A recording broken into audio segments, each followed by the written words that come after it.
Men yomg'irni nima uchun yaxshi ko'raman, bilasizmi? Chunki yomg'ir ko'z yoshlarini bildirmaydi. O'rtoqlar, xabaringlar bor, Abbosxon kecha operatsiya bo'ldi. Doktorlar boshida bizga ogohlantirgandi, Abbosxonni operatsiya qilish mumkin emas. Yangi qo'ygan pochkamiz ham atkaz qiladi, yashab ketmaydi degandi. Lekin biz Allohga ishonishda davom etdik. Abbosxonni hozirgina reanimatsiyadan palataga olib chiqdik, ahvoli juda yaxshi. Yangi qo'ygan pochkasi ham yaxshi ishlayapti. Organizmdan zaharlanish holati 21% gacha pasaydi. O'rtoqlar, biz birgalikda uddaladik. Allohga oson ekan.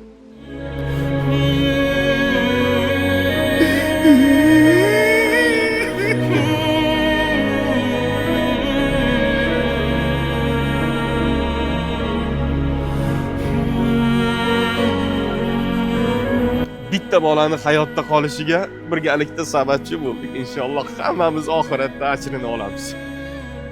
Faqatgina duo taqdirlarni o'zgartiradi, o'rtoqlar. Duo qilishda davom etaylik. Inshaalloh Abbosxon o'z oyog'ida yurib O'zbekistonga qaytadi. Hammaga rahmat, boringlarga shukr, biz uddaladik. Alhamdulillah.